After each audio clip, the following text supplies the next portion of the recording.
আপুনি লক্ষ্য কৰিছেনে? আপুনি কেতিয়াবা বাৰু লক্ষ্য কৰিছেনে?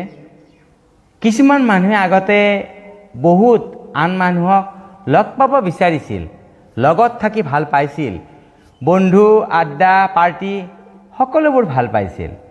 কিন্তু সময় পাৰ হোৱাৰ লগে লগে তেওঁলোকে ধীৰে ধীৰে অকলে থাকিবলৈ আৰম্ভ কৰে, বা এতিয়া তেওঁলোকে অকলে থাকিলেই যেন বেছি ভাল পাব এনেকুৱা তেওঁলোকে অনুভৱ কৰে। আগতে ফোনত দিনটো কথা পাতিছিল, এতিয়া ফোনত কমকৈ কথা পাতে, মানুহৰ লগত কমকৈ লগ হয়, নিজৰ মাজতেই থাকিবলৈ ভাল পায়। কিয় এনেকুৱা হয়? মানুহে সঁচাই বাৰু অকলে থাকিবলৈ ভাল পায়নে? নাইবা এই জীৱনে তেওঁলোকক অকলে থাকিবলৈ শিকায় নেকি? যে অকলে থাকিলেই তেওঁলোকে সুখ পাব। জীৱনে এইটো বাৰু তেওঁলোকক শিকাইছে নেকি? নহয়। মানুহে জন্মৰ পৰা অকলে থাকিবলৈ ভাল নাপায়, সমাজ বিচাৰে। সৰুতে আমি সকলোৱে মিলি একেলগে আছিলোঁ, বন্ধু বান্ধিছিলোঁ, খেলা খেলিছিলোঁ, হাঁহিছিলোঁ, দৌৰিছিলোঁ, কান্দিলেও আমি একেলগে কান্দিছিলোঁ। কিন্তু সময় পাৰ হোৱাৰ লগে লগে জীৱনে আমাক বহু অভিজ্ঞতা দিলে।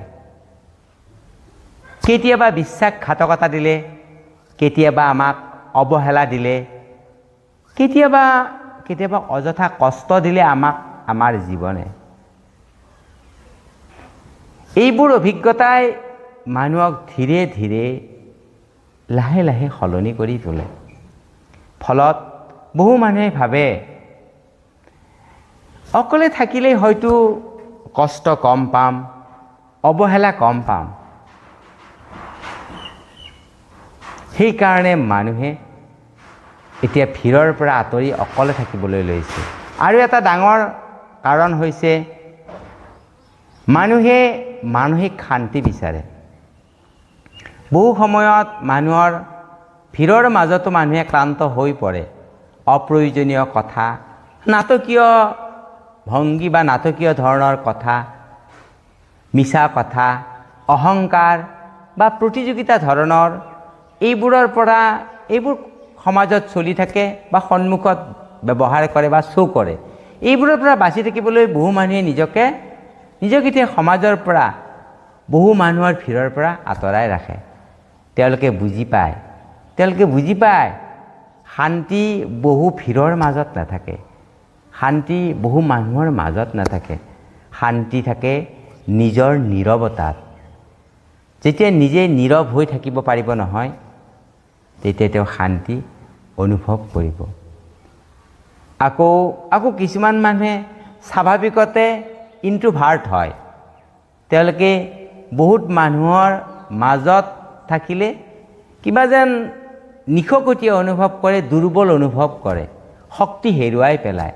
কিন্তু অকলে থাকিলে তেওঁ নিজৰ চিন্তা, নিজৰ কাম, নিজৰ সপোনৰ ওচৰত মন দিব পাৰে। এই যে অকলশৰীয়াকৈ থাকি নিজৰ কামবোৰ কৰে, এইটো কোনো দুৰ্বলতা নহয়। বৰং বহু ডাঙৰ চিন্তাবিদ, শিল্পী বা সৃষ্টিশীল মানুহে অকলশৰীয়া সময়তে নিজৰ সৰ্বশ্ৰেষ্ঠ কাম কৰিছে বা কৰি আছে। সেয়েহে মানুহে অকলশৰীয়াকৈ নীৰৱে থাকিবলৈ এতিয়া ভাল পায়। সেইটো বয়সে শিকায়। বহু মানুহে ভাবে যে যি মানুহ অকলে থাকে তেওঁ নিশ্চয় দুখী। কিন্তু সঁচা কথা সেইটো নহয়। অকলে থকা মানুহজন দুখী বুলি ক'লেই নহ'ব। বহু সময়ত মানুহে অকলশৰীয়া সময় উপভোগ কৰে। সেই সময়ত নিজৰ জীৱনৰ কথা চিন্তা কৰে, নিজৰ লক্ষ্যৰ ওপৰত মন দিয়ে, নিজৰ লক্ষ্যত উপনীত হ'বলৈ প্লেনিং কৰে আৰু নিজৰ সৈতে সময় কটায়। এইটো এটা সুখৰ ধৰণ। সুখটো মানুহে নিজে ল'বলৈ জানিব লাগিব। সঁচা কথা হ'ল, মানুহে সদায় অকলে থাকিবলৈ ভাল নাপায়। কিন্তু কেতিয়াবা জীৱনে আমাক শিকায় কিছুমান পথ অকলে পাৰ কৰিব লাগে। কাৰণ সেই পথে আমাক নিজৰ সৈতে চিনাকি কৰায়। কেতিয়াবা আমাৰ অকলশৰীয়া সময়ে মানুহক বুজায়, যেতিয়া আমি অকলশৰে থাকোঁ তেতিয়াই আমি বুজি পাওঁ